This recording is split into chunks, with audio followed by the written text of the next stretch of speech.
Fatima Cigarettes, best of all long cigarettes, brings you Dragnet.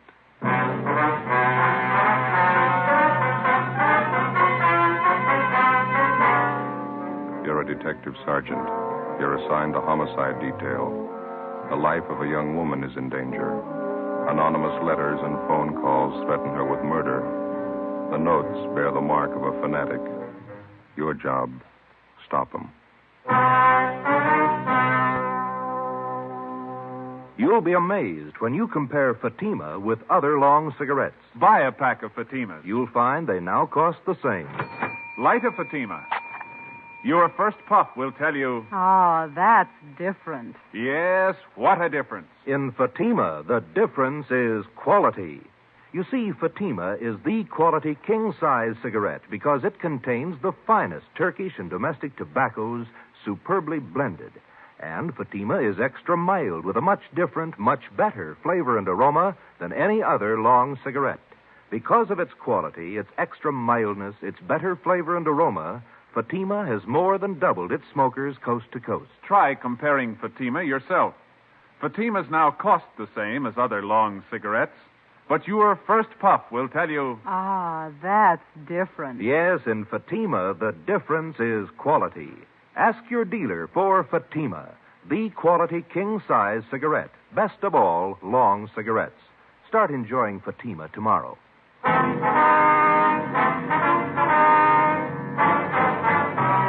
Dragnet, the documented drama of an actual crime. For the next 30 minutes, in cooperation with the Los Angeles Police Department, you will travel step by step on the side of the law through an actual case transcribed from official police files. From beginning to end, from crime to punishment, Dragnet is the story of your police force in action. It was Tuesday, March 8th. It was cold in Los Angeles. We were working the night watch out of homicide. My partner's Ben Romero. The boss is Captain Steed. My name's Friday. We were on the way out from the office, and it was 6:45 p.m. when we got to Greenwich Street. Number 318.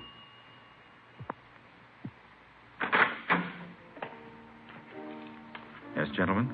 Police officers. Like to see Dr. Small, please. I'm Reverend Small. Won't you come in? Thank you. Here, let me take your hats, officers. I've been waiting for you. Oh, thanks. My name's Friday. This is my partner, Sergeant Romero. How do you do? I'm glad to know you. How do you do, sir? Hope we didn't interrupt your dinner. Oh, no. The organist, Brother Reber, and I were just running over a few hymns for the service tonight. Would you come this way, please, into the parlor? All right. As I mentioned on the telephone, I'm not much of a detective, but I think something should be done about this matter as soon as possible. Well, we'd like to get a few more particulars first, Reverend. When did you first find out about these threatening letters? Sister Dorothy Wilson, I think I told you about her. She came here to the rectory and showed them to me. She told me she's been getting them for the last 4 days, and phone calls, too. Mm-hmm. How long have you known this Dorothy Wilson? Is she one of your regular parishioners? Well, she first joined my congregation about a month ago. She's been in regular attendance at our services ever since. Is that the church next door, joining the rectory here? Yes, that's right, Sergeant. Second Reformed Church at the Holy Book. I founded it here about 3 years ago, and I've been pastor ever since. Have you ever had this trouble before? I mean, threats against the people who join your church? No, never any trouble at all. I wonder if you have those notes that Miss Wilson's been receiving, Reverend. Yes, right here on my desk. Let me see, Yes, here are the 5 Sister Wilson got. And here are the 2 that I received. I wonder if I could look at them. Yes, surely. Here you are. Thank you. Oh, would you excuse me for a moment? It's about time for Brother Reber to get over to the church. I'd better tell him. Certainly, Reverend. Didn't mean to hold you up. No, not at all. I'll be back in just a moment. All right. What do they look like, Joe? Yeah, let's see. Postmarks here are March 4th, 5th, 7th, 8th. Come from different places around town, according to the postmark. There's Long Beach, a couple from Azusa, Glendale here. No return address on any of them. This notebook paper looks like to me this one. Isn't it to you? Yeah. And there's this other one here. Looks like some kind of wrapping paper. The writing's not too bad. Let's see. According to the postmark, this is the first one they got, I guess. Let me see. Dorothy Wilson. You are a sinner, and you have led a sinful life. Yet you have the nerve to come into our church and make believe you're a Christian. Spelling sure is bad. Yeah. I have been coming to our church for a long time, and it is an outrage to have you praying in our temple. If you don't get out and stay out, I'm going to make sure you're taken care of for good. Look outside. Sister in the Lord. Must be some kind of a fanatic. We better run all these through the crime lab. Yeah. This one, maybe. It's typewritten. Well, here, you read it. It's dated March 6th. Yeah, take this as a warning. Bring your sinful body to our church again, and your blood will run in the aisles. A life can be taken when God demands it. It could be yours. Sorry for the interruption, officers. A few things I had to remind Brother Reber of. Mm-hmm. Have you seen all the letters? Well, we're just checking them over, Reverend. It's certainly a terrible thing for our church. I hope we can keep the matter as quiet as possible. Yes, sir. I noticed two different signatures on these notes. Now, half of them are signed a sister in the Lord. Yes. And the other half are signed it's Brother D.R. Griswold. Yes, that's right. The first letter I got was from this Brother Griswold. His are the typewritten ones. You know anyone in your congregation with that name, Reverend? D.R. Griswold? No, I checked over my list of regular parishioners twice. If there is such a man, I don't know of him. Well, we can run that name through R&I anyway, huh, Ben? Mm-hmm. Do you have any suspicions at all, Reverend? What do you mean, Sergeant? Well, I mean, can you think of anybody in your congregation who might possibly resent this Miss Wilson's joining your church, maybe? Well, no, I haven't had an opportunity to think it over in that light, but I can't imagine anybody in our group writing letters like this. What's her background, Reverend? Do you know much about her? No, she's a quiet girl. She's very religious. Works as a stenographer at an office downtown. Helps support her mother. Will she be at church tonight? Yes, she's here already, helping to set up the chairs for the service. Why, would you like to talk to her? Yes, if we could.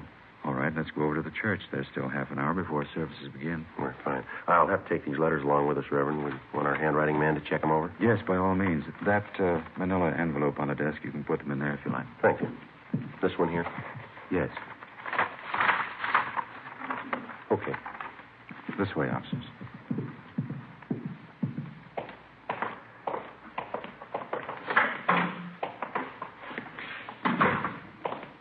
How many members do you have in your church, Reverend Small? 162 regulars. Another 100 or so on the fringe. They attend only occasionally. You mentioned that this Miss Wilson's had threatening phone calls, too. Yes, that's what she told me this afternoon. Man's voice or a woman? Well, Sister Wilson said both. The phone calls usually follow each letter. They identify themselves the same way, Brother Griswold and the Sister in the Lord. Have you received any calls from them? No, I've been half expecting them, but I haven't had any yet. Here, shall we go in? Please.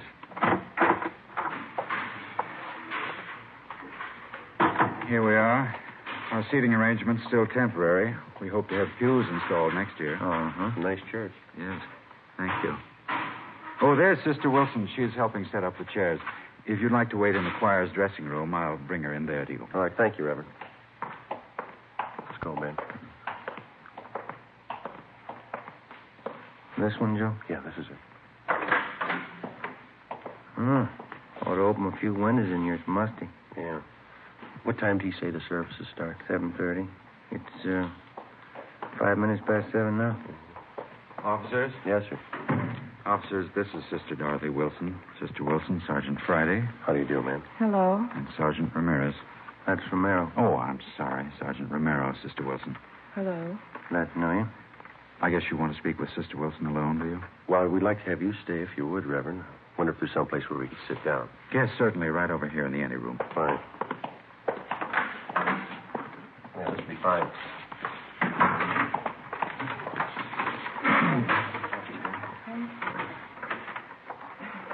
Now, Sister Wilson, there's no need to be afraid. These officers are here to help you and to protect you. See that nothing happens. Yes, Brother Small. Hold fast in the faith of the Lord, and you shall not fear. Yes, I will. You want me to tell you all about it, Sergeant, how it started? Well, if you please. Say, is it all right to smoke in here? Yes, of course. Go ahead. Can we chair for a second? No, thank you. No thanks. Ben? Not right now. Okay, I'll be back there if you want. We've already looked over the letters that you received. The Reverend here told us that you got the first one last Friday. Is that Yes, that's right. I've gotten one each day since then. Phone calls, too. Did you recognize the voices making the call? No, I didn't know them at all. The woman's voice was very rough. Sounded like she might be old. Mm-hmm. said some terrible things about me and Brother Small. She called both of us terrible names. Awful. The same with the man who called? Oh, yes, sometimes he's even worse. None of the things they say are true, Sergeant. Not one word. Well, I'd like you to think carefully before you answer this, Miss Wilson. Is there anyone at all that you know in your neighborhood, or here at church or at your work, who might be doing this? Maybe somebody that you knew a few years ago, some acquaintance? Ever since it's happened, I've been trying to think of someone. I don't think I've ever met anybody who'd do this kind of thing. Well, how about a former boyfriend or a girlfriend who might be jealous of you for some reason? No. I did have quite a few boyfriends, just casual dates, nothing serious. They were always taking me out, dancing and out to parties. We went everywhere, but I was never interested in any of them. Well, were any of them upset when you stopped going out with them? A few of them were angry when I wouldn't marry them, but I don't think any of them would write those kind of letters. Do you think the whole thing might be some kind of a joke someone's playing? It's a pretty grim joke to go this far. You live by yourself, Miss Wilson? No, with my mother, but I don't want her to know anything about this. Well, I think it'd be wiser if you told her. No, she mustn't know. Mother's been ill lately, and if she found out, it might upset her an awful lot. She's not well at all. Help yourself to some of the water there, gentlemen. Miss Watson? Yes, please, I would. All right. Thank you. There you are. Anybody else? Reverend? Yes, please. Ben? No, thank you. Okay. Thank you. Yourself. How about some of the church members, Miss Wilson? Have any of them been at all unfriendly to you since you started coming here? No, I don't think so. A few are pretty hard to get to know. They're shy, I guess. But none of them have been uncharitable. Then you don't think the threats are coming from anyone in the church? Well, if they are, I don't know who the person is. The way they say all those rotten things about me. They call me a sinner and a bad woman. Well, I guess I'm a sinner, like all of us are, but I'm not a bad woman. I'm going to church because I want to be born again of the light. But I've never killed anyone, and I've never been a bad woman. You believe me, don't you, Everett? Yes, of course I do. Now, don't get yourself all upset, Sister Wilson. You think that's why they want to murder me, because I'm a sinner? You think that's why? Please, Sister Wilson, try and get your mind off of If they want to kill me because I'm a sinner, then why don't they want to kill all the sinners? Well, we're going to have a lot of homicides if they try.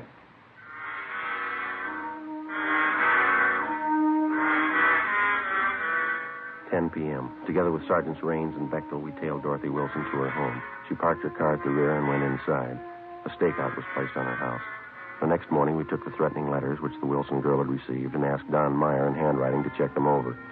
During the next 5 days, we checked thoroughly into the background of Dorothy Wilson. We talked to her relatives, her employers, all her friends, past and present. We had no good reason to suspect any of them. We checked out the people at the church, and they were clear. Both Reverend Small and the Wilson girl continued to receive more threatening letters. Some of the language and the accusations were pretty foul. Still, no outward attempts were made on the life of the Wilson girl. A week after we started on the case, we tallied up our findings. They seemed to make sense. We talked it over with Raines in the squad room. Don Myers checking those letters and a sample of the Wilson girl's handwriting, isn't he? What's he got to say? The letters written in longhand are signed a sister and the Lord, and the typewritten letters are signed Brother D.R. Griswold. Yeah, I know that. Don says all the letters were written by the same person. How's he figure? Well, similarities in phrasing, same mistakes in spelling, typewritten and longhand both. Signatures on the Griswold letters match the handwriting in the other letters. No, they were only dealing with one suspect. And Don Meyer seems pretty sure of it, yeah. Well, how does the Wilson girl's handwriting check out? He's working on that. Where does that leave us? You've been on stakeouts at the Wilson girl's home a few nights. Haven't you noticed anything peculiar about the setup? How do you mean? Something that didn't fit, something that didn't quite jive? No, I don't think so. Well, just that business about her car, I thought that was a little out of line. Yeah, it struck us the same way. Girl always seemed frightened enough about the situation when she's around us, but when she thinks she's alone, it looks to me like she takes it a little differently. Yeah. Every night when she drives home, she parks her car in that dark garage. Must be at least 50, 75 yards from her house. Yeah. I've never seen her look particularly nervous and taking that long walk to the front door. I'm sure the normal reaction for a frightened woman would be to park the car right in front of the house and then hurry inside. How about all those friends of hers you guys checked out? Anything there? Well, we've been staked out at her house, to church, and to work. You know that. There's not a thing. Checked with some of her ex-boyfriends, too. Nothing there? Well, the Wilson girl told us that some of the boys had proposed to her. We couldn't find one who'd admit it. They all said she was a nice girl, but they didn't propose marriage. Mm-hmm. Those threatening phone calls are another thing. Both the pastor of the church and Dorothy Wilson got letters, but only the girl received the phone call. Yeah. Well, logically, if the Reverend got the letters the same time as the girl, he should have been getting phone calls, too. He hasn't received the one. Well, it could be accidental.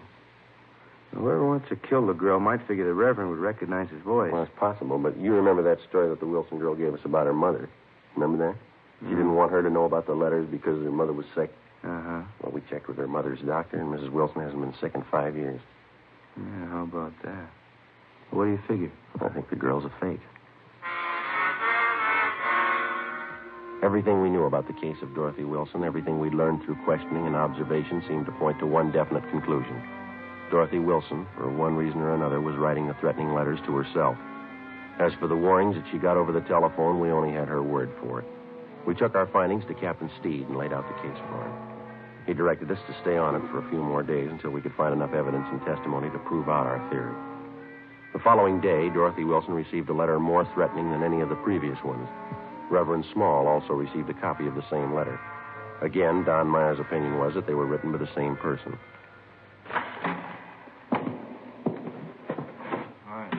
Rain? What's doing? I don't know. Boys got any new theories? What do you mean? On the Dorothy Wilson case. Do we need one? Well, I don't think your old one's going to hold up. Why? What's the matter? She's at Georgia Street. Yeah. Somebody tried to kill her.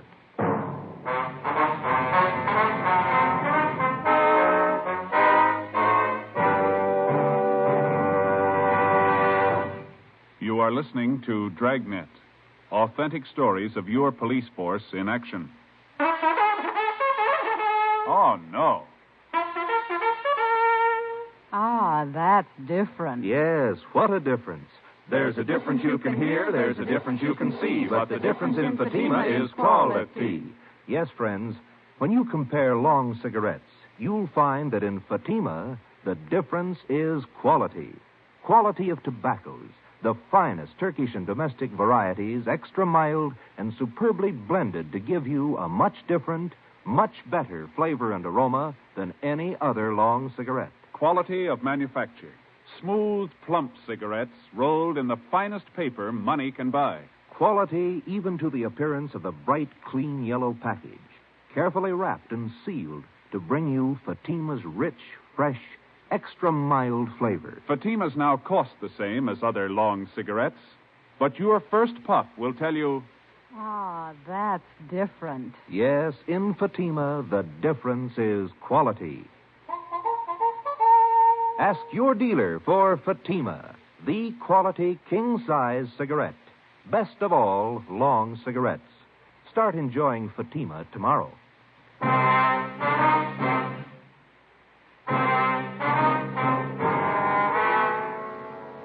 As soon as we got the report that Dorothy Wilson had been attacked by an unknown assailant, we drove to Georgia Street Receiving Hospital where she was being treated. Anderson and Bechtel from Homicide were standing by. We talked to the doctor, who told us that the victim had no serious injuries. She had 2 slight bruises on her upper arms and a slight bruise on her forehead. She complained of a headache. While the doctor made out his report, we questioned the Wilson girl. She told us that she'd gone to the Church of the Holy Book at 6 o'clock that night after work. She told us that she wanted to pray before the start of the regular service at 8:15 p.m. We asked her exactly when and where the attack occurred. About 6:30, I felt a little tired. I told the officers on duty at the church I thought I'd get a little rest before services started, and then I went into the ladies' dressing room and laid down. That's what happened. It was terrible. Did you see the person who tried to hurt you? No. I was lying down with my eyes closed, and he must have come up from behind. Put his hands around my throat and started to press tight. It was awful, just awful. What happened then, Miss Wilson? Well, I fought as hard as I could. I kicked and scratched him, and I guess I hurt him because he let go of my throat for a minute. After that, he pulled me down on the floor. I remembered that. And then he put his hands around this part of my head like this. Mm-hmm. The other officers told us that one of the choir members, Mr. Sherman, found you unconscious in the choir room. Is that right? Yes. Whoever it was who wanted to kill me, they put a gag in my mouth and blindfolded me, and then tied my wrists together with tape. That's how Mr. Sherman found me. How long do you figure you were unconscious then? I don't know. It was about 6:35 when I laid down in the dressing room. Mr. Sherman said he found me there at 20 minutes past 7. And then you were out about 45 minutes, is that it? I suppose so. I don't remember anything. Well, what makes you think the person who attacked you wanted to kill you, Miss Wilson? That's what they said in the letters, isn't it? They want to kill me for coming to church? Now, your purse and everything that was in it was scattered all over the dressing room floor. Is that correct? Yes, it was. My money and everything scattered all over. I guess they wanted to rob me, too. $52 in cash. Is that what you had with you? That's right, a $50 bill and some change. I don't know why they didn't take it. Maybe something frightened them off. It's possible. The officers found some other articles scattered around the dressing room. A roll of tape, a metal box that the tape came in, and a half a dozen razor blades. Did you notice any of these in the dressing room before you were attacked? No, none of them. I never saw them before. Those razor blades, officer, what do you think they wanted to do with them? There's no use thinking about that now. It's all over. I knew I'd be protected. I felt the spirit. I knew the holy light would protect me. Yes, ma'am. Will you find whoever did it, officer? Well, this is just a hunch, Miss Wilson. Yes. I think we already have.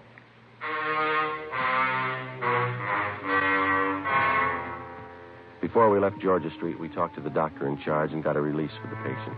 Dorothy Wilson agreed to drive back with us to the office to make out a crime report. On the way, she seemed to lose most of her nervousness. She was relaxed and she talked quite a bit. Religion's a great comfort to me, Sergeant. I think it's a great comfort to anybody, don't you?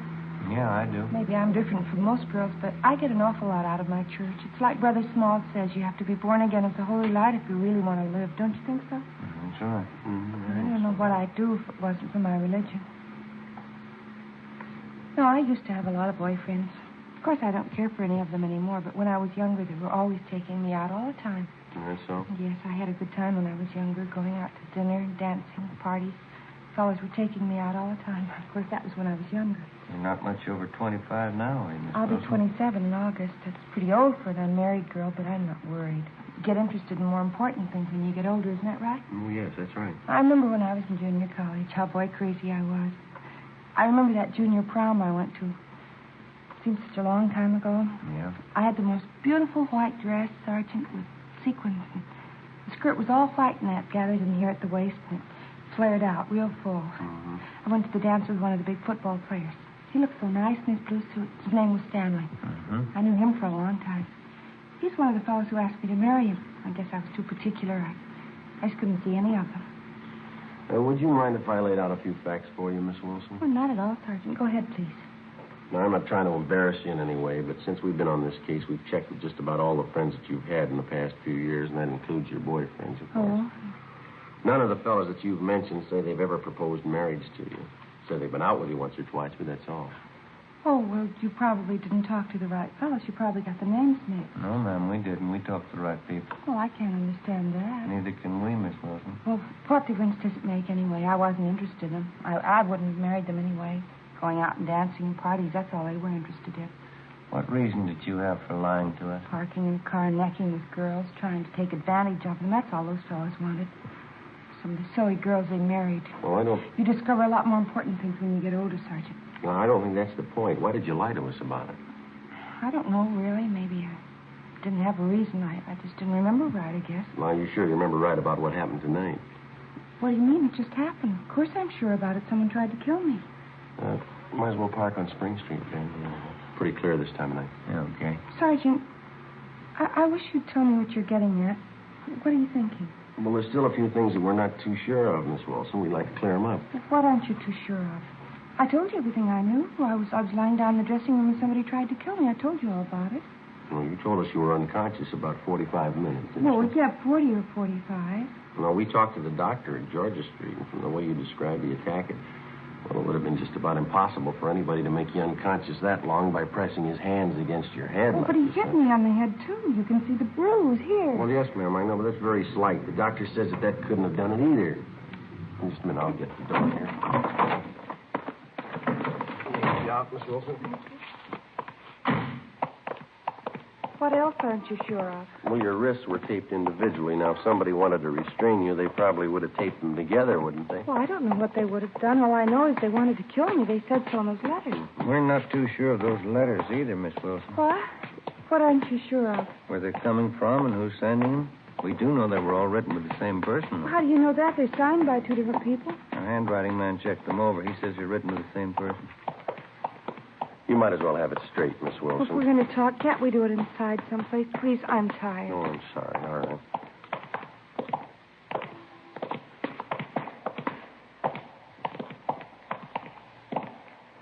Hey, Joe. Yeah. I'll see if Leighton's fingerprints is finished with that stuff. Yeah, I'll bring it along if they are. We'll be in the interrogation room. Yeah, all right. This way, Miss Wilson. A man I know used to be on the police force. Nice fellow. We used to go out all the time together. Oh, that's so. What's his name? Well, that's funny. I don't remember. He's an awfully nice fellow, though. We used to go dancing every week. Mm-hmm. Here we are. Go right ahead. I started questioning Dorothy Wilson, but she wanted to talk about everything except what concerned the case. Dean Bergman and Leighton fingerprints had already checked each article that was found at the supposed scene of the crime. The Wilson girls' prints were all over them. Did you write those threatening letters to yourself, Miss Wilson? I don't understand. Why do you ask me something like that? Did you write the letters to yourself? You know that's not a fair question, Sergeant. I don't know what you consider fair, but we'd like to know, did you write the letters? Do you know what it is to pray, Sergeant? I mean, really pray? What's that got to do with it? I've been praying all my life. I've been praying hard. Ever since I was a little girl. We'd like to have your answer our question, Miss Wilson. I think you'll understand. This is the answer, Sergeant. I can feel the Holy Spirit in my heart. I know you'll understand. Yes, ma'am. I've been praying for an awfully long time, Sergeant. When I was a little girl, 6 years old, I was praying. Night and day I said my prayers, but there never seemed to be any answer. I never could understand it because I only prayed for one thing. I didn't think it was too much to ask. What was that? I wanted people to know me, Sergeant. Hmm? I wanted people to know me and like me, that's all, but it never seemed to happen, even when I was a little girl. Don't think I quite follow you, miss. You've got to understand me. Nobody else does. From the time I was a little girl, 6, nobody ever seemed to care if I was around or not. I always tried to make friends, tried to make people like me. I tried very hard, but nobody seemed to care. Nobody even noticed me. Nobody ever noticed me. You mean that's why you wrote those threatening letters to yourself, so that you'd be noticed? I wanted somebody to care about me, that's all. I wanted them to know who I was. Dorothy Wilson. I wanted to walk down the street and have people nod and have them say, that's Dorothy Wilson, and there goes Dorothy Wilson.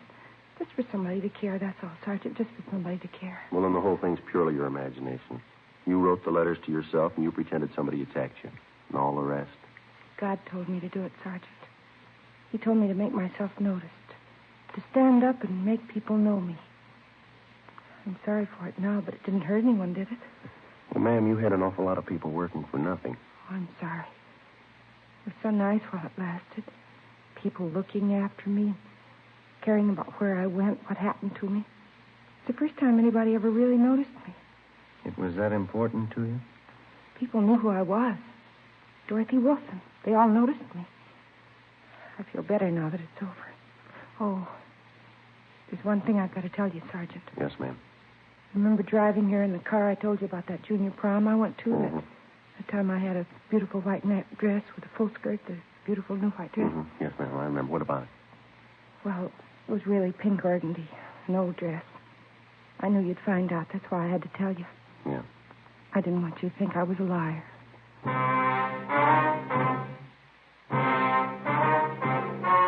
The story you've just heard was true. Only the names were changed to protect the innocent. In a moment, the results of the trial. Now, here is our star, Jack Webb. Thank you. Dragnet's mail this week has included cards from some of you listeners saying that your dealer is out of Fatima's. Thank you. We've done something about that. Now, if any more of you find a dealer fresh out of Fatima's, send me his name and address, and we'll do something about that, too. Write me, Jack Webb, Post Office Box 951, Hollywood. And, Mr. Dealer, don't wait a day. Step up your orders for Fatima. Get in on this ever-increasing demand for the quality long cigarette.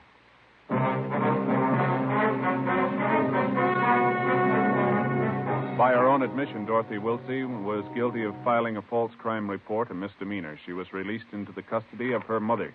You have just heard Dragnet, the series of authentic cases transcribed from official files. Technical advice comes from the Office of Chief of Police, W.H. Parker. This is NBC, the national broadcasting company.